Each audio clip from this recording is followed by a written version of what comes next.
Chapter 5 Saving the Train. One day, the children were walking by the fence along the top of the hill beside the railway line. The line here ran through a deep little valley, and the hillside on both sides of the line was very rocky.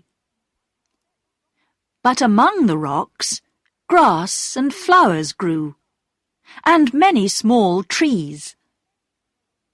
Phyllis stood by the fence and looked down to the lines at the bottom. "It's like looking down the side of a mountain," she said. Suddenly, they heard a noise. It was soft, but very clear, and slowly began to get louder. "Look at the tree over there!" cried Peter. The girls looked and saw a tree moving slowly downwards on the opposite side of the railway line. "It's magic," said Phyllis. "I knew the railway was magic. Look, some other trees are moving too." They watched as the trees moved on and on, grass and stones moving with them. Then a big rock began to move as well, and suddenly half the hillside was moving. A second or two later, everything came crashing down in a big heap on the railway line below. "It's right across the line," said Phyllis, feeling a little frightened now. "Yes," said Peter slowly. "And the 11:29 hasn't gone by yet. We must let them know at the station, or there will be an awful accident." "There isn't time," said Bobby. "It's past 11 now." They thought for a moment. "We need something red. Then we could go down on the line and wave it," said Peter. "Everyone knows that red means danger, and the train would stop." "Our petticoats," said Phyllis. "They're red. Let's take them off." The girls did this. Then the three of them ran along the line to a corner. When they were round the corner, it was impossible to see the heap of trees and rocks. "We'll need some sticks as well," said Peter, taking one of the petticoats. "Now." He took a knife from his pocket. "You're not going to cut them, are you?" said Phyllis. "Yes, cut them," said Bobby. "If we can't stop the train, there will be a real accident, and people will be killed." They cut the petticoats into 6 pieces and put them onto sticks. Now they had 6 red flags. Next, they pushed 2 of the flags into heaps of stones between the lines. Then Bobby and Phyllis each took one, and Peter took the other 2. They stood ready to wave them immediately the train appeared. It seemed a long time before the railway lines began to shake, and they heard the train coming. "Wave your flags," ordered Peter. "But don't stand on the line, Bobby." The train came very, very fast. the lines began to shake, and the 2 flags that were pushed into the heaps of stones soon fell over. But Bobby ran across and picked up one of them. "The train's not going to stop," she shouted. "They won't see us. It's no good." She ran on to the line, waving her 2 flags. "Get back, Bobby!" shouted Peter. But Bobby did not move from the line. She waved and waved her flags, shouting, "Stop! Stop!" as the big black engine came towards her. It did stop, but only 20 meters from Bobby. Peter and Phyllis ran along the line to tell the driver about the trees and rocks around the corner. But Bobby couldn't move because her legs were shaking too much. She had to sit down on the ground. But they had saved the train. "You're brave and clever children," the driver told them. Some weeks later, a letter arrived at the little white house on the hill. It was for Peter, Bobby, and Phyllis, and it said, "Dear Sir and Ladies, we would like to say thank you for saving the train and stopping a very bad accident. Please come to the station at 3 o'clock on the 30th of the month, if this is a suitable day. J. Inglewood, Secretary, the Northern and Southern Railway Company." It was to be a very special day indeed. The 3 children went down to the station at the right time, dressed in their best clothes, and the station master came to meet them. "Come into the waiting room," he said.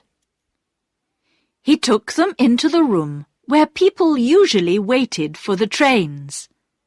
But now there was a carpet on the floor, and flowers above the pictures on the walls.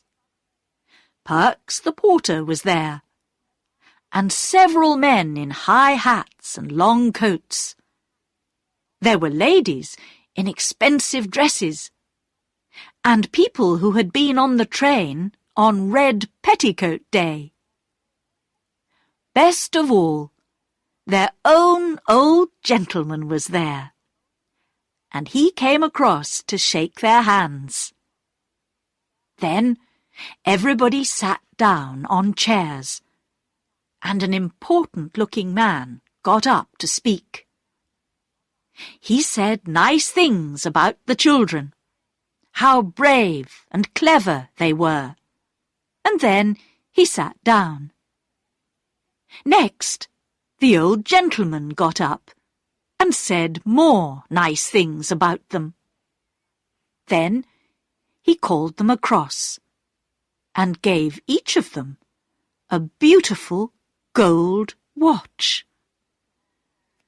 "These are from the Northern and Southern Railway Company," he said, "to say thank you for the brave and sensible thing that you did to save the train." It was a wonderful day, a day that seemed more like a dream than real life. Afterwards, the old gentleman walked with them to the little white house. "I want to meet the mother of these clever children," he said. Mother was surprised to see their visitor, but she thanked him again for the things he had sent when she was ill. Then they talked about Red Petticoat Day, and the children showed Mother their watches and told her about the people at the station. "I've been very pleased to meet you," Mother said to the old gentleman when it was time for him to leave. "I'm sorry we can't ask you to come and see us again, but we live very quietly." The children thought this was very strange. They had made a friend, a very good friend, and they dearly wanted him to come and see them again. What did the old gentleman think? They didn't know. He looked closely at Mother and said, "I thank you, madam, for welcoming me to your house today." But Bobby was watching her mother's face as the old gentleman walked away. It was a sad, tired face.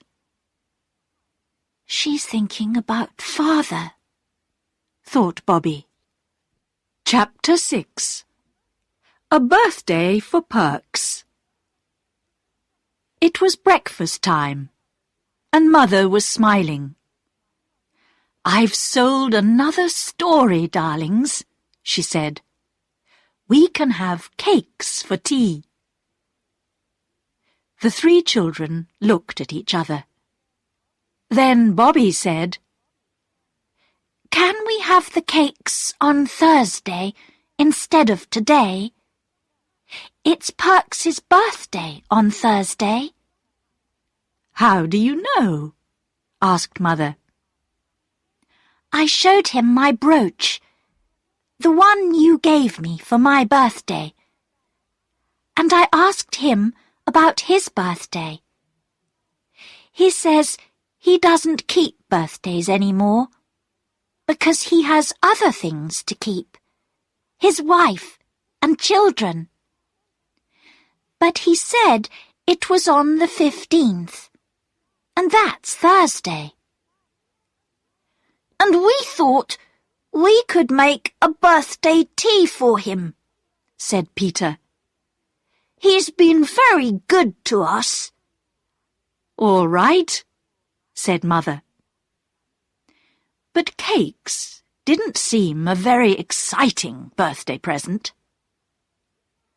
"We can give him flowers," said Bobby, when they were discussing it in the garden later that day.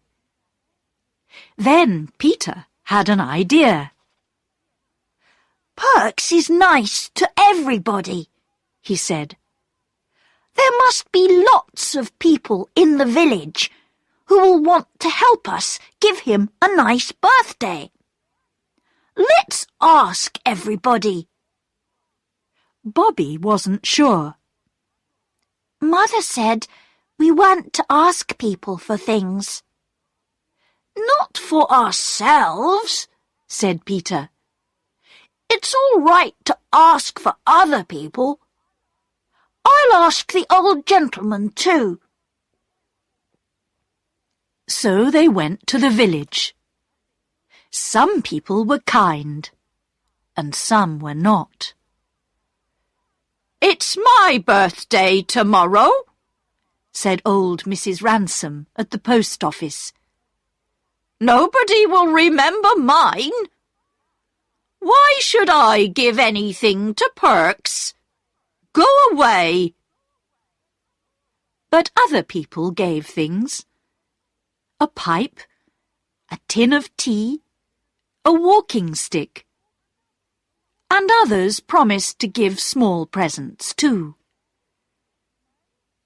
Early the next morning, Bobby and Phyllis went into the garden and cut some roses.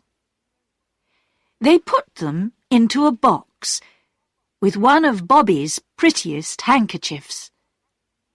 Then they wrote on a piece of paper, for Mrs. Ransom, for her birthday, with our love, and put it inside the box. Bobby and Phyllis took the box down to the post office and put it inside the door when the old woman wasn't looking. While they were gone, Peter told his mother about Perks's presents. "We're not doing it because he's poor," said Peter, "but because we like him." "I hope he understands that," said Mother. On Thursday morning, the children went to fetch the presents which other people had promised. Eggs, meat, tomatoes. The old lady at the post office was standing outside as they went by. "I want to thank you for the roses," she said. "We're pleased you liked them," said Phyllis.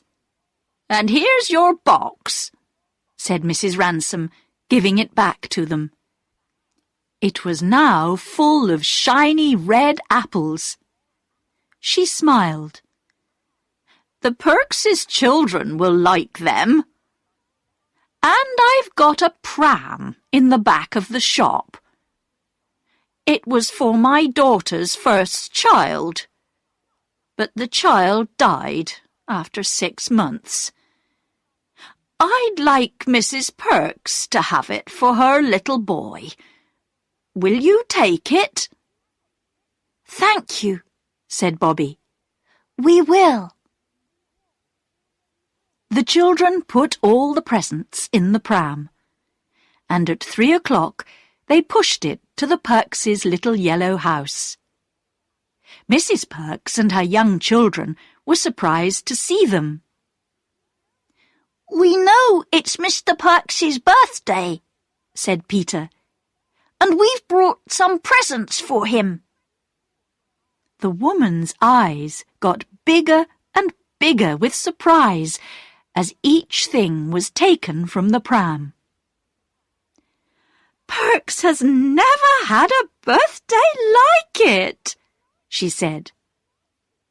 The cakes and the presents were put on the table. Then the children hid in the other room when they heard Perks coming home from work. They wanted to surprise him by jumping out and saying "Happy Birthday" after he'd seen the presents. "What's all this?" they heard him say. "What's that pram doing here?" His wife explained, but too quietly for the children to hear. But they heard Perks shout, "I'm not having any of it. We've managed all these years, asking people for nothing, and I'm not going to start taking things now. We may be poor, but we don't need charity." Bobby ran into the other room. "We thought you'd be pleased," she cried. "We didn't mean to do anything wrong," said Peter, following her. I'll never be kind to anyone again," said Phyllis, starting to cry. "Don't you understand?" said Perks. "People in the village will laugh at me. Poor Perks, he can't take care of his own family. We have to give him things. That's what they'll be saying now." "No," cried Bobby. "It's not charity. People were happy to give you birthday presents. The man at the village shop said, 'I'm pleased to give something to Mr. Perks. He always pays his bills.' And the woman at the post office wanted you to have the pram. It was for her granddaughter, but the little girl died." "I'm not sending the pram back, Bert," said Mrs. Perks when she heard this, "so don't ask me to." I won't," said Perks quietly. And other people said you were kind and polite and hard-working, said Bobby. They wanted to give you a birthday present. The old gentleman gave Peter £1 for you. He said you were a man who was good at his work.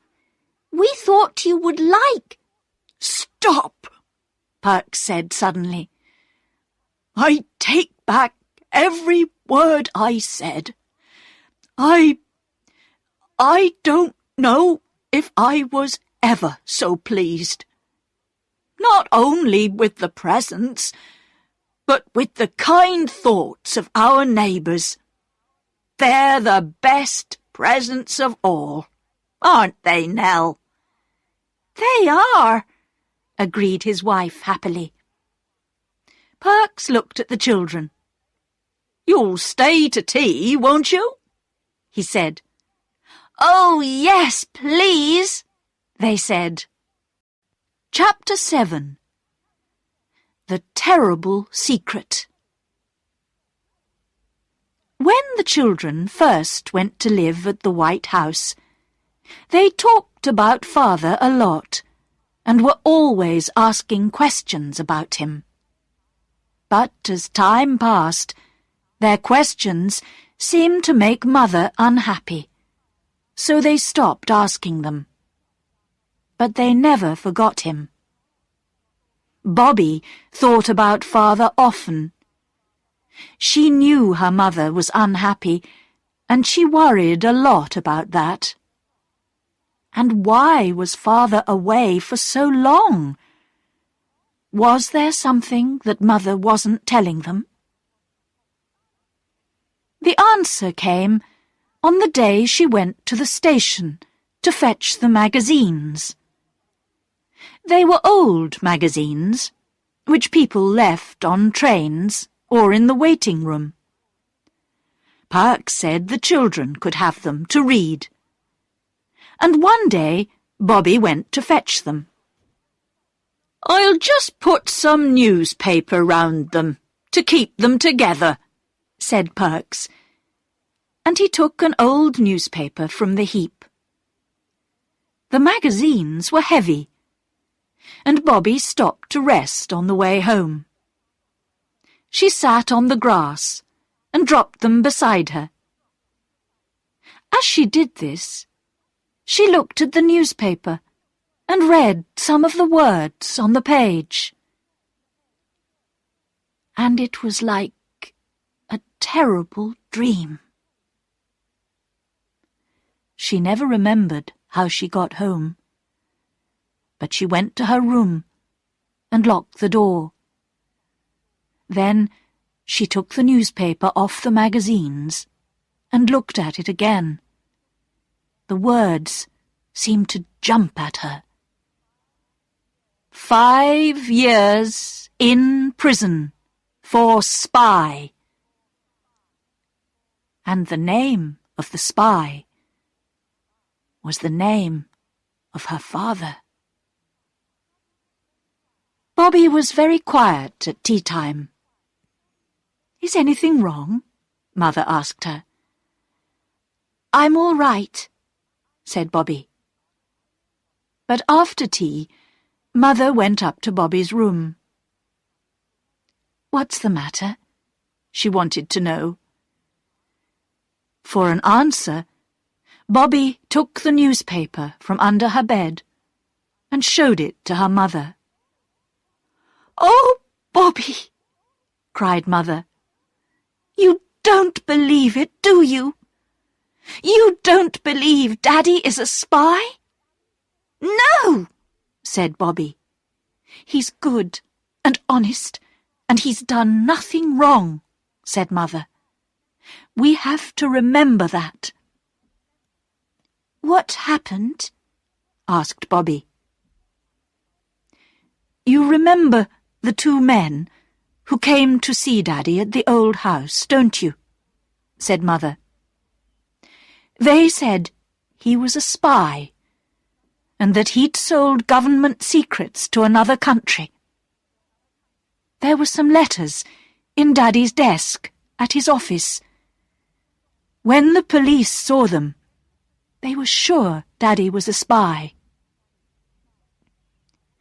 But how did the letters get into his desk? Asked Bobby. Somebody put them there, said Mother. And that person is the real spy. Who? Said Bobby. Who put the letters there? I don't know, said Mother. But the man who got Daddy's job never liked him, and he always wanted Daddy's job. Is he an honest man? Asked Bobby. Daddy was never really sure, said Mother. Can't we explain all this to someone? Said Bobby. I've tried, but nobody will listen, said Mother sadly. I've tried everything. There's nothing we can do, except be brave and patient. Now, we won't talk of this any more, my darling. Try not to think of it. It's easier for me if you can be happy and enjoy things. But Bobby did think about it. She did not talk to Peter or Phyllis, but she wrote a letter to the old gentleman. My dear friend, you see what is in this newspaper. It is not true. Father never did it. Mother says someone put the letters in Father's desk, and she thinks it is the man who got Father's job. But nobody listens to her. You are good and clever. Can you find out the name of the real spy? It is not Father. Peter and Phyllis don't know he is in prison. Can you help me? Oh, do help me. With love, from your friend, Bobby. She put the page of the newspaper with her letter and took it to the station. Bobby asked the station master to give it to the old gentleman the next morning. Now, she could only wait and see what happened. Chapter 8. The Boy in the Red Shirt. The boys from the school in Maidbridge are having a paper chase today, said Bobby the next morning. Parks thinks they'll go along beside the railway line. We could go and watch. There were men working on the railway line, and the children began by watching them. They almost forgot the paper chase, and were surprised when a voice said, "Let me pass, please." It was the first boy from the school. He's the hare, explained Bobby. All the other boys are the hounds, and they have to chase after him. There was a bag under the hare's arm. It was full of pieces of paper, which he dropped behind him for the other boys to follow. They watched as he ran into the black mouth of the tunnel. The workmen watched him too. "He shouldn't go in there," said one. "It's only a game," said another. "Passengers shouldn't cross the line." "He's not a passenger." Then came the hounds, following the pieces of white paper. They came down the steps at the side of the tunnel and disappeared into the darkness. The last boy was wearing a red shirt. "Will they take long?" to get through the tunnel?" asked Peter. "An hour or more," guessed one of the men. "Let's go across the top of the hill and see them come out the other end of the tunnel," Peter said to his sisters. The tunnel was cut through a hill. They climbed over stones and through narrow openings between trees. And at last they reached the very top of the hill. "It's lovely up here," said Bobby, as she looked across the fields. "It was worth the climb." "The paper chase is worth the climb," said Phyllis. "But hurry, or we'll miss it." But there was plenty of time, and they had to wait at the other end of the tunnel. "Look! Here he comes!" shouted Peter at last. The hare came very slowly out of the shadows of the tunnel. Soon after came the hounds. They were going slowly too, and looked very tired. "What shall we do now?" said Bobby. "That's not the last," said Peter. "The hound in the red shirt isn't out yet." They waited and waited, but the boy did not appear. The children began to worry, and they climbed down to the mouth of the tunnel. But they couldn't see a boy in a red shirt. "Perhaps he's had an accident," said Peter. "Let's go and look." The tunnel was dark after the sunshine outside, and they walked beside the line. "If a train comes, stand flat against the wall," said Peter. His voice sounded very different inside the tunnel walls. "I don't like it," said Phyllis. There was a low noise on the railway line. "What's that?" said Peter. "It's a train," said Bobby. "Let me go back!" cried Phyllis. "It's quite safe," said Bobby. "Stand back." The train came towards them, and the noise got louder and louder. Then it was screaming past, and they could feel the hot air and smell the smoke. They pushed themselves flat against the tunnel wall. "Oh!" said the children after it was gone. Peter took the end of a candle from his pocket, and his hand was shaking when he lit it with a match. Come on," he said, and the three of them went deeper into the darkness of the tunnel.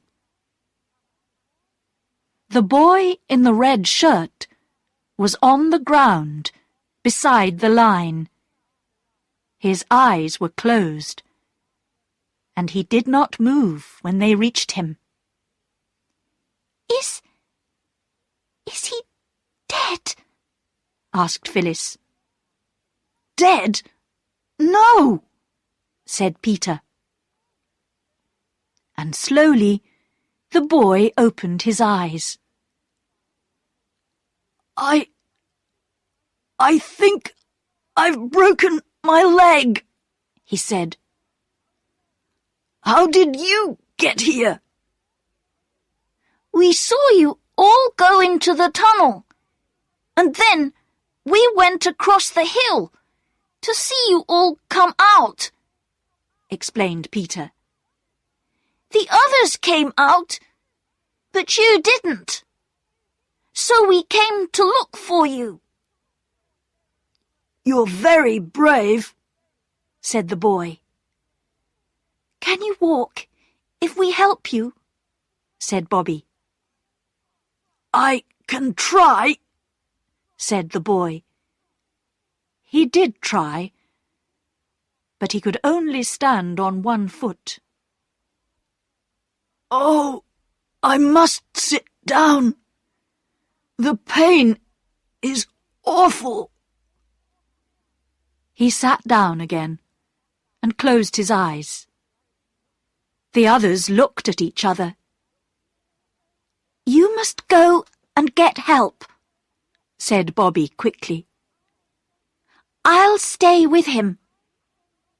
You take the longest bit of candle, but be quick." Peter looked worried. "Let me stay, and you and Phyllis go." "No," said Bobby.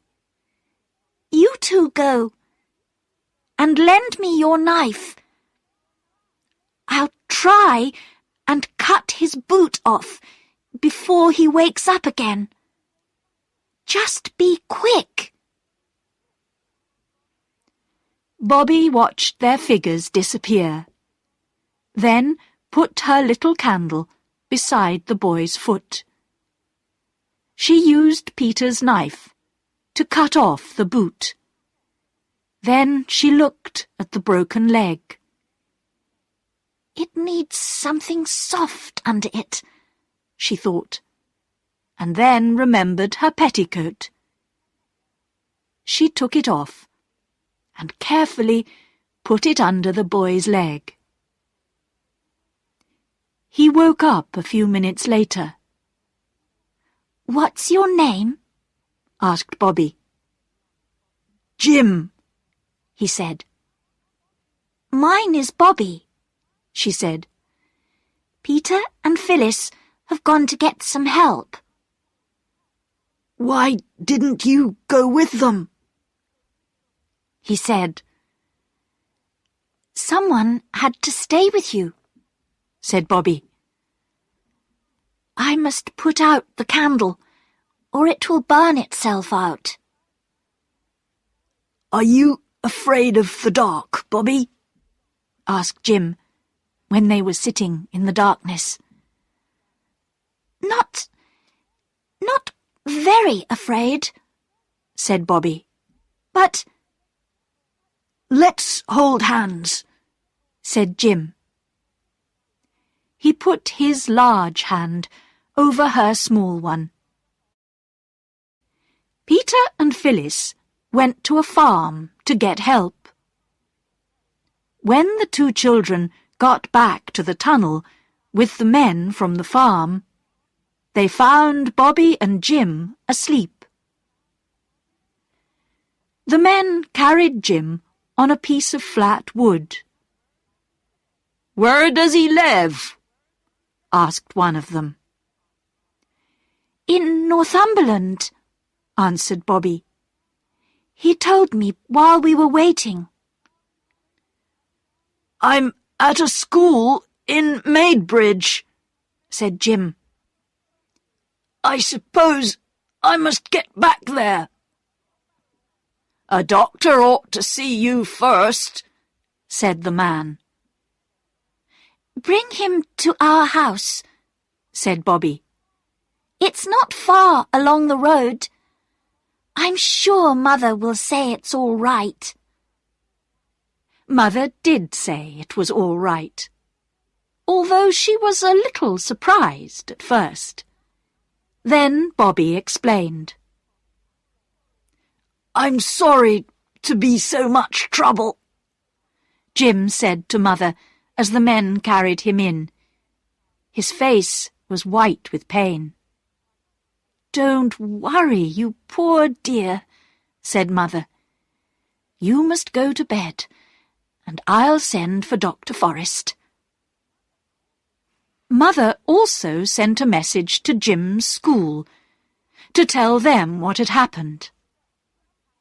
"My grandfather lives near here," said Jim. "Then I'll write and tell him too," said Mother. "I'm sure he'll want to know. What's his name?" After breakfast the next day, someone knocked at the front door. "That will be the doctor again," said Mother. She went out of the kitchen and closed the door. But it wasn't the doctor. The children listened as Mother and the visitor went upstairs. They heard them talking and were sure that they knew the voice of the visitor. But who was it? After a while, the bedroom door opened, and they heard Mother and the visitor come down and go into the front room of the house. Then they heard Mother calling, "Bobby!" Mother was in the hall. "Jim's grandfather has come," she said. "He wants to see you all." They followed Mother into the other room. And there sat their own old gentleman. "Oh, it's you!" cried Bobby. "How wonderful!" said Peter. "But you're not going to take Jim away, are you? I was hoping he could stay." The old gentleman smiled. "No," he said. "Your mother is very kind. She has agreed to let Jim stay here. I thought of sending a nurse, but your mother was good enough to agree to be his nurse herself." "But what about her writing?" said Peter, before anyone could stop him. "There won't be anything for him to eat if she doesn't write." The old gentleman smiled kindly at Mother. "She has agreed to stop her writing for a while and become head nurse of my hospital." "Oh," said Phyllis. "Will we have to go away from the White House and the railway and everything?" "No, no, darling," Mother said quickly. "The hospital is here, at this house." "And my unlucky Jim is the only one needing a nurse," said the old gentleman. "But there will be a maid and someone to cook the meals until Jim is well." "Then will Mother start writing again?" asked Peter. "Perhaps something nice will happen, and she won't have to," said the old gentleman. "Take care of your mother, my dears. She's a woman in a million. Now, perhaps Bobby can take me to the door?"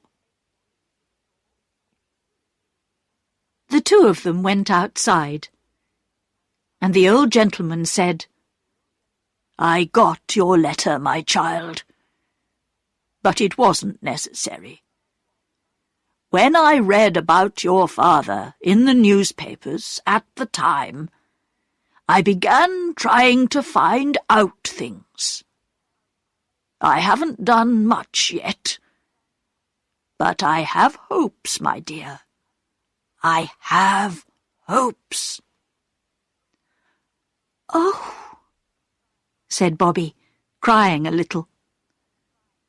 "But keep your secret a little longer," he said. You don't think Father did it, do you? said Bobby. Oh, say you don't. I'm sure he didn't, said the old gentleman. Chapter 9. The Man at the Station. Life at the White House was never quite the same again. Jim's leg got better and better, and he told them stories about his school. And now Mother was not writing stories every day. She was able to teach the children their lessons. I wonder if the railway misses us, said Phyllis one day. We never go and see it now. It seems ungrateful, said Bobby. We loved it when there wasn't anyone to play with. And we've stopped waving to the 9:15 and sending our love to Father by it. Let's begin again, said Phyllis. So the next morning, they ran down to the fence and watched the 9:15 come out of the tunnel. Take our love to Father, they cried as they waved their handkerchiefs. The old gentleman waved from his window, and there was nothing strange about that, because he had always waved. But now, hands and handkerchiefs and newspapers waved from every window of the train, and smiling faces looked up at the children on the fence. Well, said Phyllis. What does it mean? said Peter. Perhaps the old gentleman told the people to wave, said Bobby. But she had a strange feeling inside her, a feeling that something was going to happen. Lessons with Mother were difficult for Bobby that morning. She found it hard to think about them. What is it, my darling? asked Mother. You don't feel ill, do you? I don't know, answered Bobby. Perhaps I'd feel better in the garden. But the trees and the flowers all seemed to be waiting for something to happen. It was one of those quiet September days when everything does seem to be waiting. I'll go down to the station and talk to Perks, she thought. Everyone seemed to have a newspaper in their hand that morning. Several people waved theirs at Bobby and smiled as she went by. People who never usually waved or smiled at her. How strange, she thought. Perks wasn't anywhere on the platform, and Bobby had only the station cat to talk to. How kind and friendly everybody is today, she said to the cat. Perks appeared when it was time for the 11:54 to arrive. He had a newspaper too. Hello, he said to Bobby. I saw it in the paper, and I've never been so pleased about anything in all my life. What did you see in the paper? asked Bobby. But already the 11:54 was steaming into the station, and Perks was looking in all the windows. Only 3 people got out of the train. The first was a woman with 3 boxes of chickens. The second was a woman with a brown suitcase. And the third... Oh, my Daddy! My Daddy! cried Bobby. That scream went like a knife into the heart of everyone on the train. People put their heads out of windows and saw the tall, white-faced man and the little girl with their arms around each other. I knew something wonderful was going to happen, said Bobby as they went up the road. But I didn't think it was going to be this. Oh, my Daddy! Didn't Mother get my letter? Asked Father. There weren't any letters this morning, said Bobby. Oh, Daddy, it really is you, isn't it? He held her hand and said, You must go in by yourself and tell Mother very quietly that it's all right. They've caught the man who did it. Everyone knows now that your Daddy isn't a spy. We always knew you weren't, said Bobby. Me and Mother and our old gentleman. Yes, said Father. It's him I must thank. And now they are going across the field.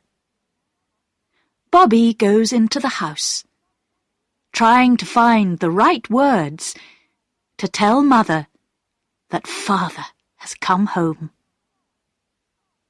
Father is walking in the garden, waiting. He is looking at the flowers, but he keeps turning towards the house. Now the door opens. Bobby's voice calls, Come in, Daddy! Come in!